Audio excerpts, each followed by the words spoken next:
Welcome to NAMI Tennessee at Home Live. I am super excited to be here with you again, and we have a great show for you. But before we get to our not one, but two awesome guests, I want to tell you about NAMI Tennessee's email list. It's absolutely free to sign up, and it reminds you about really cool things like the NAMI at Home Tennessee's live series. It also reminds you about legislative advocacy, things like CIT, things like the NAMI walk that's coming up, the gala. It's one-stop shopping for all things NAMI Tennessee. It's a super cool email. And did I mention it's free? There's just no reason not to sign up for it. Just head over to namitn.org and sign right up.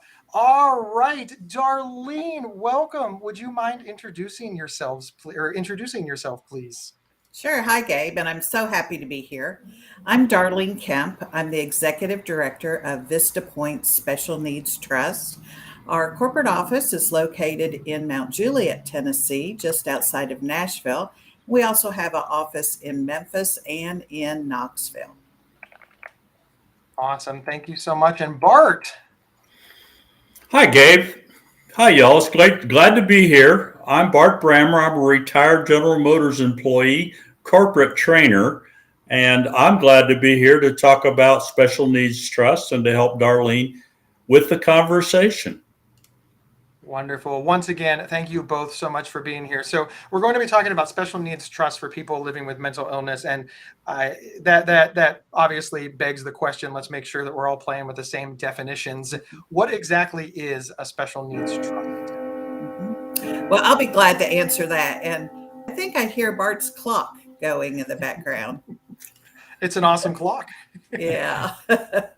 Well, we also didn't tell you that Bart and I are boyfriend and girlfriend, have been for years.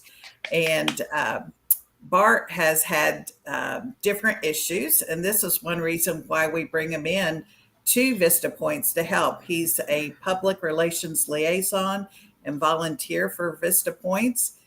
He travels a lot with me with presentations and exhibits and different things. Bart has had cancer, a stroke, and now he's diagnosed with Alzheimer's. And that means a lot because we work with people that have disabilities. Now, Bart may have this chronic illness, but he's still able. And even when you have an illness such as Alzheimer's, you're still able to do things for quite some time, as Bart is living proof. So, back to your question, Gabe. A special needs trust is a legal contract under law. The law was made active in 1993. It's called the Ober Law, that allows people living with a physical, mental, or intellectual disability to establish a special needs trust. And that holds money for the person living with a disability. We call that the beneficiary. This allows that person to qualify or maintain their government benefits, which is usually SSI, Supplemental Security Income, and Medicaid to cover their healthcare needs. Wonderful. So if I can put it into kind of words that Gabe understands, and I don't understand much. Sure. So it's a way that in the example that you used, that Bart maintains control of his own life, but with some help, right? There's somebody that can watch over it. Is it kind of like a power of attorney, or is that something completely different? Because I know many people have heard of power of attorneys. Sure. A power of attorney does oversee a person and help them when they're not able to make sound decisions on their own, and help them with their physical needs as well. When someone puts money into a trust, we serve as the trustee. So we're managing the funds in the trust to help the beneficiary. Now, this can take on different forms depending on what the person needs and what their desires are. Wonderful. Thank you so much. So the follow-up question to that is, how do you qualify to establish a special needs trust? When do you do it? How does that work? Can anybody just walk in and set this up when they're 20 for later? Or can you kind of walk us through how to qualify and what sort of the process is to set up a special needs trust? Sure, I'll be glad to do that. So, to qualify for a special needs trust, a person needs to be deemed disabled in some fashion. It could be physical, mental, or intellectual. The age doesn't matter, but the type of trust that is established, that does matter. For someone that maybe is receiving money from a lawsuit settlement or has their personal savings and they're under 65 years of age, they would establish a first party special needs trust. And then for someone of any age that's receiving gifted money, could be an inheritance or family members giving money to the beneficiary. Remember, that's the person living with a disability. That would be a third party supplemental needs trust. That is only for money that's gifted. And then the last trust is called a pooled trust. And again, the money belongs to the individual, but money is pooled together so they can earn a higher rate of return in dividends on the money that's invested from the trust. It can get a little complicated here, but I'll be glad to answer questions. Well, I think that it's important to point out that it can get a little complicated, and that's why organizations like yours exist, so that people aren't, left to their own devices to try to figure this out. Is that correct? Very much so, yes. We do have people that come to our office, or if I'm in Memphis or in Knoxville, I can meet them there. We have attorneys bring their clients in. We do conference calls and Zoom calls. We want to make sure that the beneficiary and their family knows what they're getting into when they establish the special needs trust. Because when the money is put in a trust, the trust is irrevocable. And that means that you cannot cancel it. That money stays in there for the sole use of the beneficiary until that person dies or all the money is used. Perfect. Thank you so much. Now we have a comment from Brenda, and I just want to read it to you. It said, we were able to create a special needs trust for my daughter with bipolar disorder so that we could leave her half of our estate without interfering with her disability benefits. Can you talk on that a little bit? Because I didn't consider that disability benefits and in inheriting any type of money would cause any sort of problem, right? It only seemed like a good thing to me. I know we've got to be very, very careful, inheriting money when somebody passes. There's obviously the sad thing, but if anything happens to me, I want to make sure that my wife gets the money, but I don't want anything bad to happen because of it. Is this something that helps prevent some of those occurrences? Yes, it is. And in fact, Brenda made a great point. By establishing the special needs trust for their daughter that is living with bipolar disorder, when they pass and there's an inheritance, it's going to go directly into the special needs trust for the daughter. So that way she's already on government benefits. It won't affect it. Now, people can only have $2,000 in their checking account at the end of the month. And this is required because the government wants them to use their government benefits to pay for their day-to-day needs and their health care. And that $2,000 that they're able to have each month can pay for other things, which it could be their rent or food or just about anything. And a special needs trust can pay for almost anything except food and shelter at this time. Wonderful. Thank you. Thank you so much. And thank you, Brenda, for the comment and for allowing us to discuss this live. Thank you. If anybody else has any questions, just ask them in the comments and we'll pop them on the screen. All right. So the next question that came up that we wanted to address is, what types of illnesses permit a person to qualify? And does that illness or condition or disorder have to be permanent? Okay, there are many illnesses and chronic conditions that allow a person to qualify for a special needs trust. So let's go by age. And we'll start with older people. Many people have dementia and Alzheimer's. They develop chronic conditions that increase in their disability over time, such as Parkinson's disease and MS and COPD and different things like that. People can establish special needs trusts if they have those conditions. For younger people, many times we find that people develop certain types of mental illnesses. They've been in accidents or injuries and they have physical disabilities, and this allows them to qualify for a trust. These illnesses and injuries are usually permanent, and they are receiving SSDI, which is disability, or they're receiving government benefits. And then for children, many times they're born with some type of illness or disability. Something happens during delivery. Other times they develop illnesses later while they're still children, such as autism. So people sometimes do grow out of these conditions, but other times it remains with them through their whole in life. Wonderful. Thank you. Thank you so much for answering that question. Oh, I'm not on the screen. Thank you. Thank you so much for answering that question. The next question that I have is what happens to the money? I mean, first, is the money invested? My thought about, long term, I mean, a lifetime of a person can be decades. So if you deposited money and you're not spending it for 30 years, I'm thinking stock market. I recognize that that might not be the case, but I am curious about that. And what about adding to the money? Who can add to it? And then, of course, finally, what happens to the money deposited in the trust if nobody uses it? It's a really big question. I'm super curious about the money all of a sudden. Sure. And Bart hears me talk about this quite frequently. So depending on the type of trust, we do invest a portion of that money. Now, a minimum investment into a special needs trust with our company is $5,000. Other trust companies might have the initial investment minimum be $500,000. And then we know trust companies that have a $1 million or $2 million initial investment minimum. So for us, being our minimum at $5,000, it allows people to begin a special needs trust, and depending on the type of trust, they can add to that.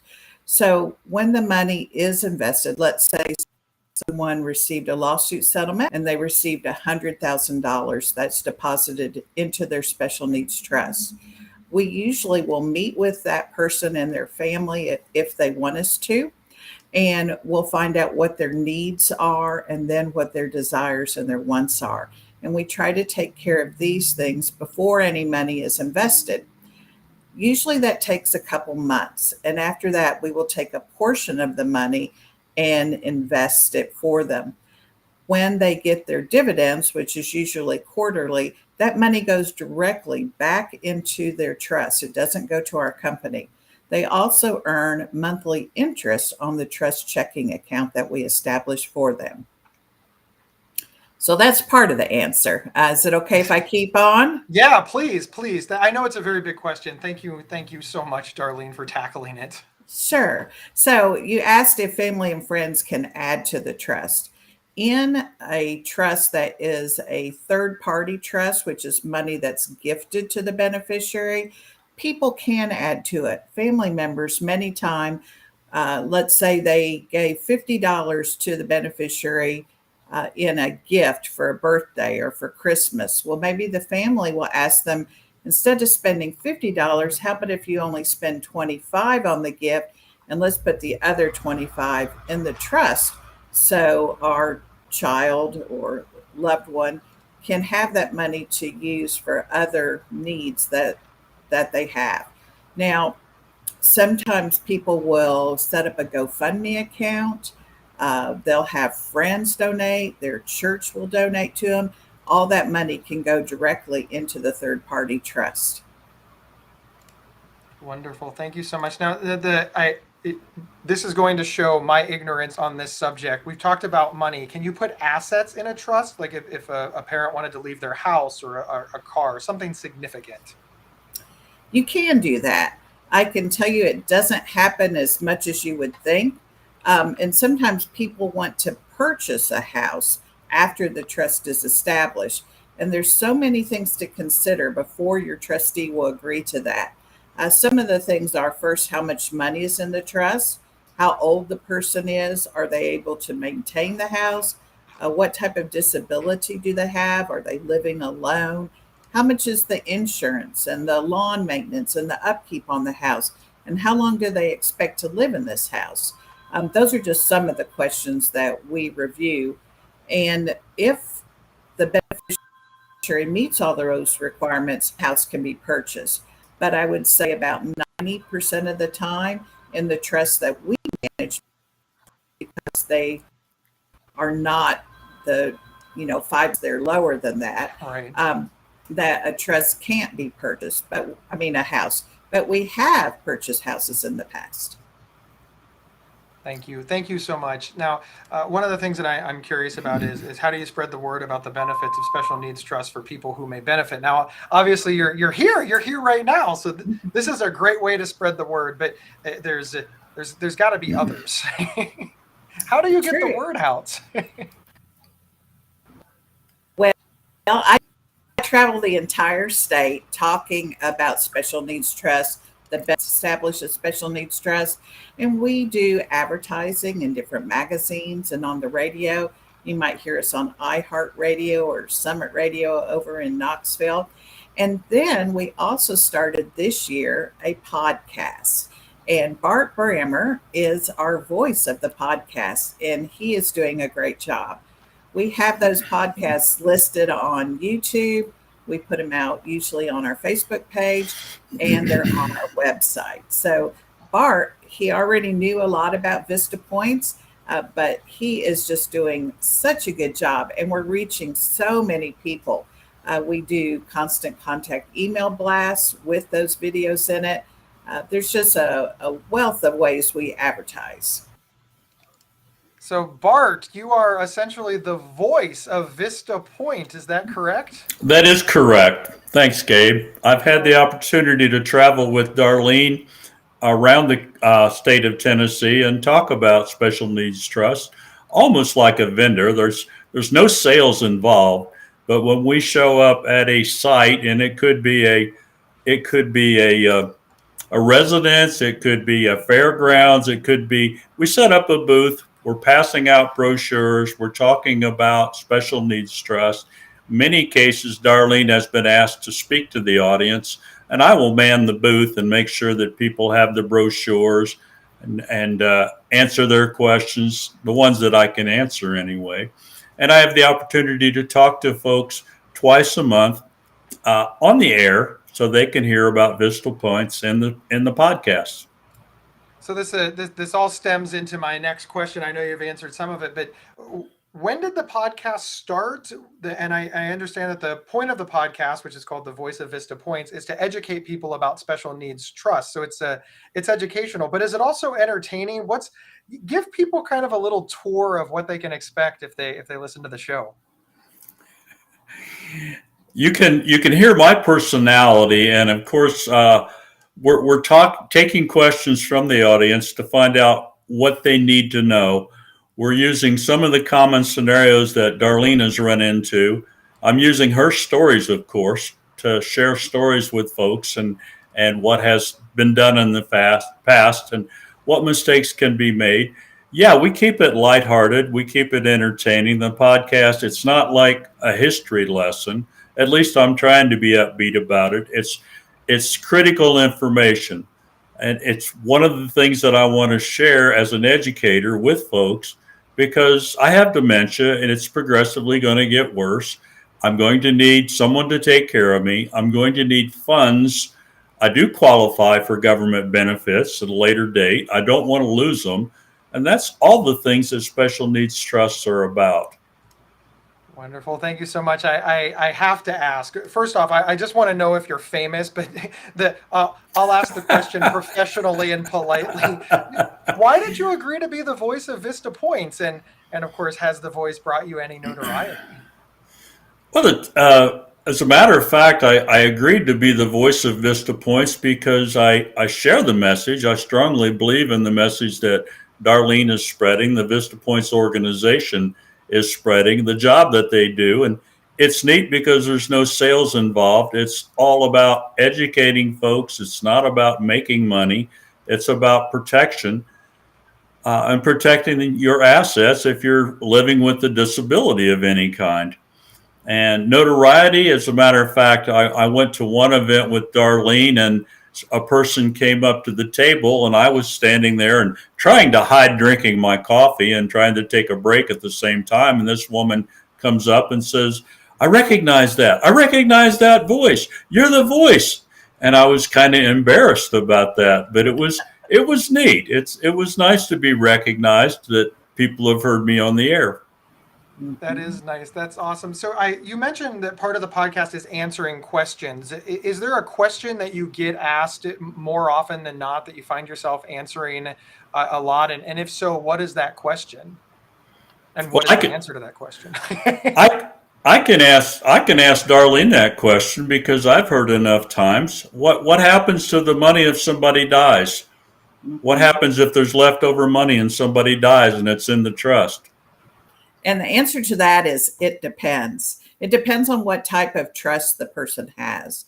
So if they have a third party supplemental needs trust where money has been gifted, when the person dies, the money is given to the remainder beneficiaries. And those are people that are listed in the special needs trust agreement that states, I want the money to go to this person. It could be a person, it could be a nonprofit organization. Sometimes money is sent to a church. It just depends on that. For the first party in the pooled trust, there is something called a Medicaid payback. So after the person dies, the Vista Points staff files for a state recovery from the state that the person is living in. And it takes a few months, but we'll get a letter from the state saying this much is owed. And from the Special Needs Trust, we pay back the state for the services they provided the beneficiary. If there's any money that remains after that, then that money is dispersed to those remainder beneficiaries. Let's say there might be 4 people listed as remainder beneficiaries. If 1 or 2 of those people have died since the trust was established, then the money is put together and divided equally among the living remainder beneficiaries.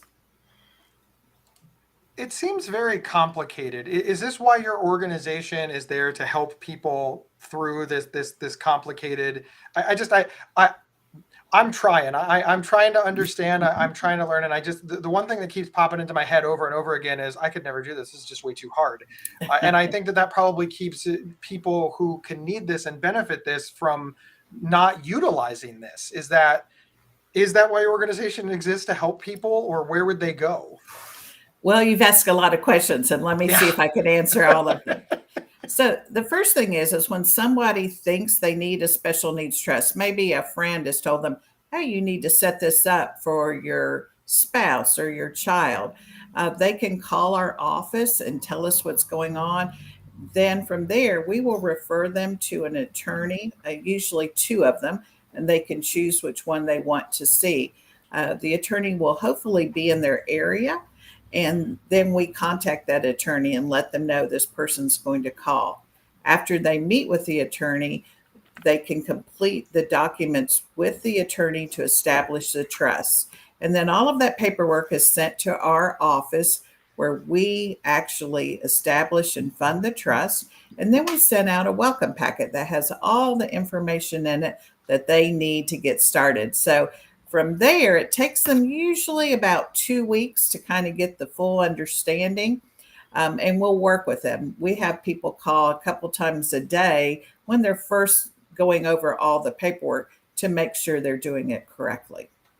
Thank you so much, Darlene. Now, Brenda, who I think is gunning to host the show because she asked pretty much the same question that I asked, only much more succinctly and in a way that people can understand. So I'm going to read Brenda's question here. If a person were interested in setting up a special needs trust, what is step 1? The first step is to call our office. And as I said in the previous answer, is to talk with me or one of my staff and tell them what's going on and why you think you need a special needs trust. And then from there, we're going to refer them to an attorney. So it's not real complicated in how to set up a trust.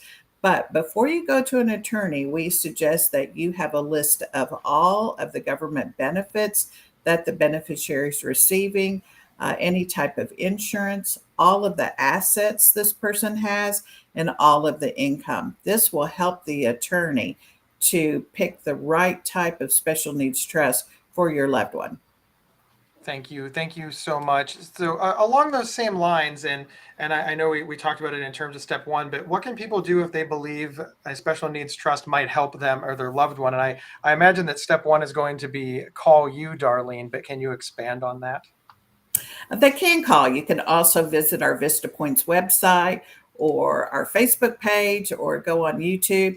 We have over 85 short question and answers on YouTube, and we have our videos and our podcasts on there. So you can go through those at your leisure and learn more about special needs trusts and how these trusts can help your loved one. Wonderful. Thank you. Thank you so much. I have another question for you, Bart. How long have you been the voice of Vista Point? How many episodes of the podcast? How old is the podcast? The podcast started in January. We do 2 episodes a month. On the 1st and the 15th is when they're released.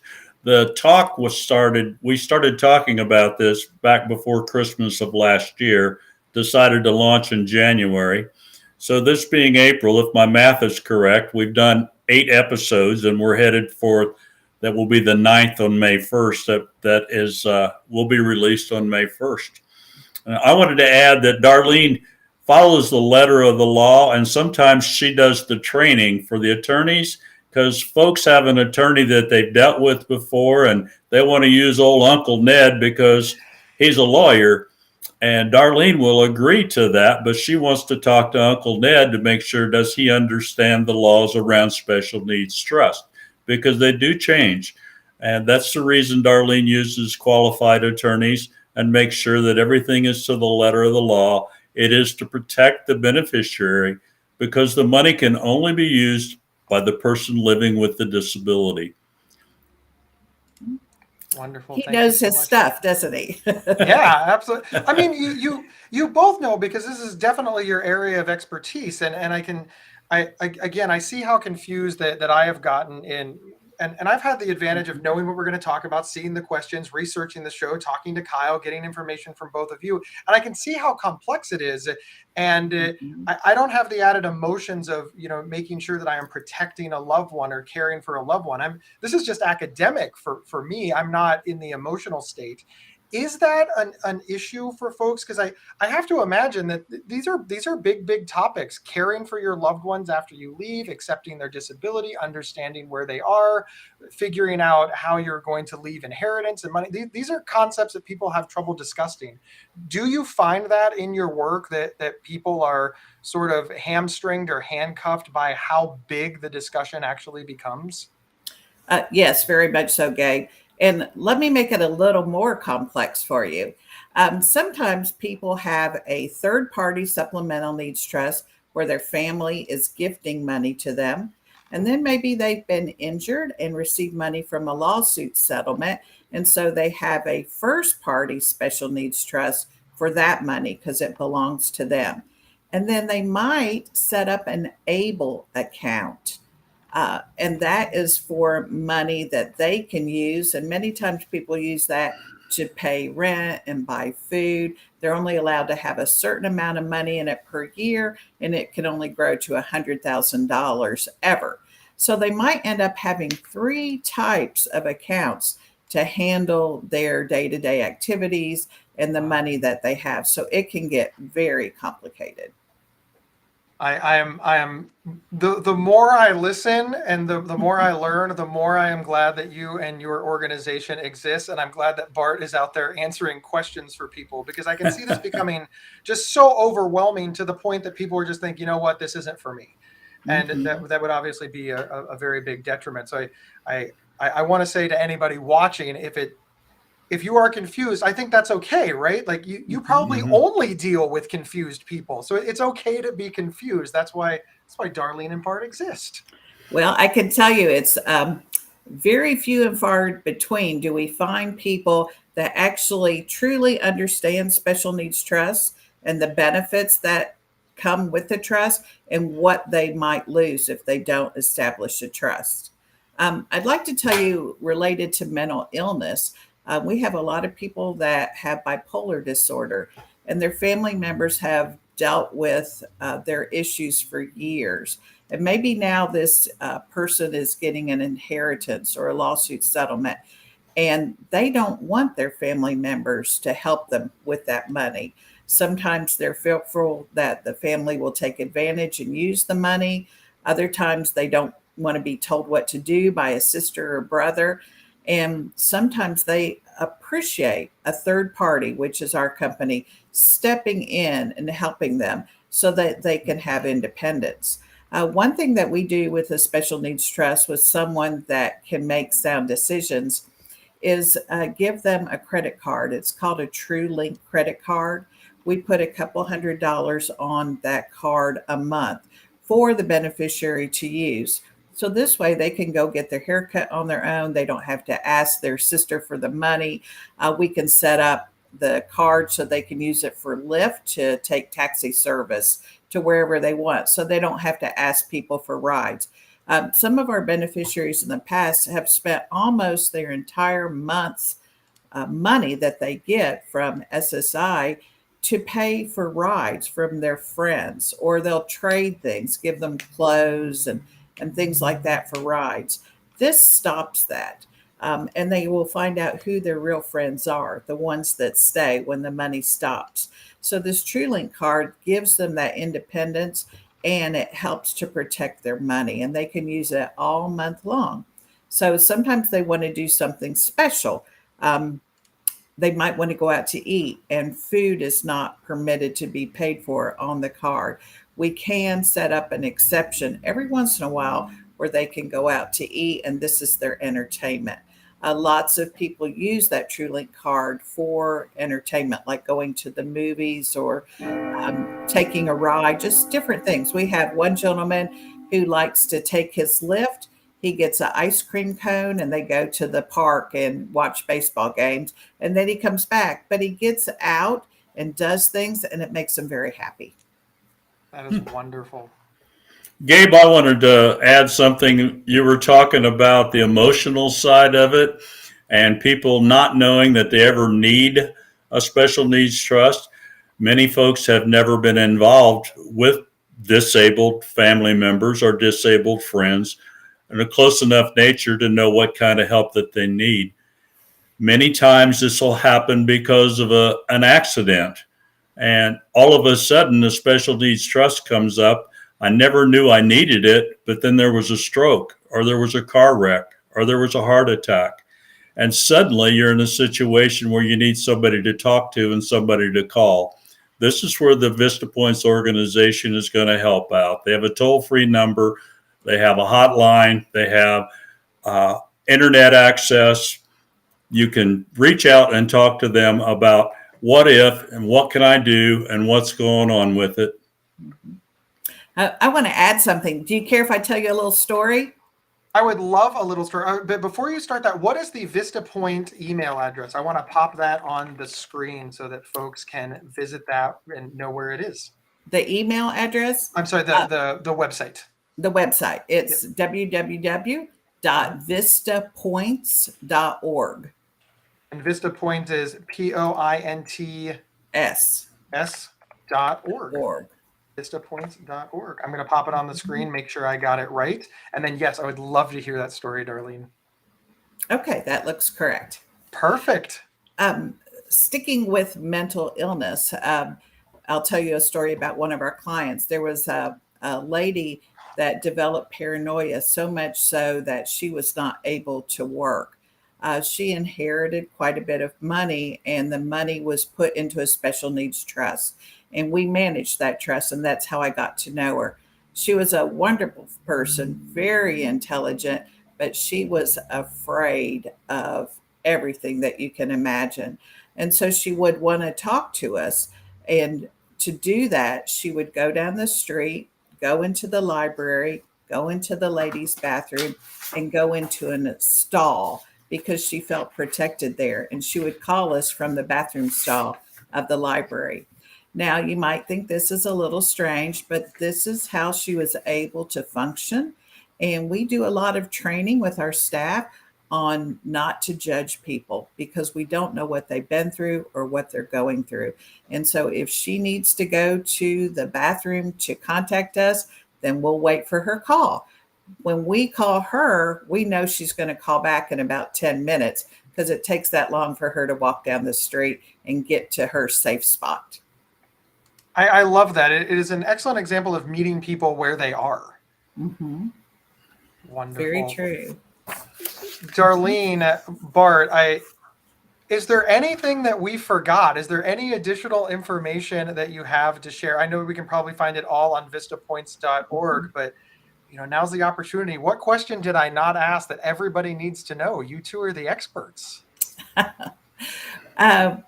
What question did you not ask? I think you've asked some very good questions. I can tell you a couple more stories if that's okay. I love the real world examples. Thank you so much, Darlene. Okay. We had a gentleman who was injured severely by his girlfriend. And after that, he developed some mental illness and would not live inside a home. He made himself homeless. And we ended up working with him because his trust came to our office. His brother got so discouraged by his actions and how he wouldn't live inside that his brother washed his hands. So we helped him. He would live out in the summer on his own. Other times he would stay in a mission during when it was cold. He ended up becoming an ordained minister, still being homeless. And he would have people every once in a while call the office and he would be with them and they'd want to talk to me. And this new friend would tell them, we can manage that money you have. We'll take you on a trip. We'll care for you. And the gentleman would have that person talk to me. And I'd say, I'm sorry, this is irrevocable. We can't do that. Later, the gentleman would call back and say, I really appreciate you saying no. I just couldn't do it with my new friend. And so we looked out for him for years, taking care of his issues, helping him. Sometimes he would need some things for his tent, and we paid for those too. And again, we do a lot of training with our staff so they can understand just because you live in a house and you're happy, not everybody wants to do that. And so we do try to manage what they're wanting and meet their needs where they're at. Darlene, thank you so much. You mentioned you had another example or another story. I love the stories. Okay. Gabe, go ahead, Bart. Thanks, Darlene. Gabe, we have a question, and I read it in the chat box, and I didn't want Sailor to think we were ignoring him, but it's going to take a lot more information, and Darlene keeps all the information private. That's a complicated situation and a complicated question, and I don't believe she's going to ask a lot of private information on the show. But I did want to say we're not ignoring that. It's a great question. The telephone number to call is 888-422-4076. That number is 888-422-4076. And the staff or Darlene would be happy to take that question. And if it were general, if it were large, if it didn't require a lot of questioning, we'd be able to answer it. But protecting the privacy of these folks, it will take a little more information. I'm sorry, Darlene, go ahead. That's okay. Thank you, Bart. I did not see that pop up till after you started talking. One thing that we do want to point out is that a revocable trust can be canceled at any time. That's not the type of trust we work with. We work with special needs trusts that are irrevocable. They cannot be canceled. So just want to make sure that people know the difference there. Now, you asked for one more story. We had a young man who had Down syndrome. He wanted to swim, and his mom worked, and he could not take him to the pool, and his grandmother took care of him. Using their special needs trust, this young man was fitted with a special life jacket. He had to wear a helmet when he was in the water, so they had one that was not too heavy. and his grandmother and him would go to the Y and go swimming. And they actually sent us pictures, which we just love to get pictures when someone's doing something special with their special needs trust money. And we had another child who their mother used money in the trust to buy special games and special equipment for her child that had autism. And she made a little book. You know, you can go to Walgreens and get like a scrapbook made. And she sent that to us, thanking us because the child was doing so well and the money was being used, even though he was a child and didn't need it for living expenses. The mother was using this money in the trust to help the child to grow and learn. Darlene, Bart, thank you so much for being here. I really appreciate it. I want to double check the Sailor says thank you. Sincerely, Bart, thank you for catching that. I completely missed it. Don't know how, but I want to pop the phone number back up one more time, 888-422-4076. That's Vista Points phone number. And the website is vistapoints.org. Bart, I want to ask you one more question. So you're a podcast host now. Like, just sincerely, did you ever think that someday you were going to start a podcast talking about special needs trust and become the voice of an organization? Is it awesome? Do you like it? We've talked about, whether or not you're famous but do you like it? Is it cool? As a matter of fact, Gabe, it is cool because I'm sitting here in the living room of the home, and I'm reaching out to people and giving them something that they may or may not need right now. But sooner or later, you're going to run into a person living with a disability, and you're going to say, "Hey, I remember seeing that gal talking about a special needs trust or something like that. Let's look into it." And so, yes, I do. I was a corporate trainer all my career with General Motors, and I went on the road training and teaching people. So with my Alzheimer's and my dementia, I can't keep my phone numbers straight, my addresses straight, my airports, my flights, my rental cars. And so I'm very, very much enjoying working with Darlene, staying focused on something that I can do and something that is worthwhile for other people. Beautiful. Thank you, Bart, so much. Darlene, Bart, thank you so much for being here. We really, really appreciate it. And to everybody who watched, thank you so much. Listen, I got a couple announcements to make. First off, you should join NAMI Tennessee's email list. I will say that for 20 years after I'm dead. You'll visit my grave and you're going to hear, join NAMI Tennessee's email list. Just head over to namitn.org. And also, our walk is coming up. I love the walk. It's happening all over the state of Tennessee. You can learn way more about it by going to namiwalks.org/Tennessee, or of course, namitn.org. So please check it out. I'm a huge fan of the walk. And of course, you two are both invited. I hope to see you there. Thank you. Thank you so much. You're very welcome. All right, everybody, big wave. We will see you next time on NAMI Tennessee at Home Live.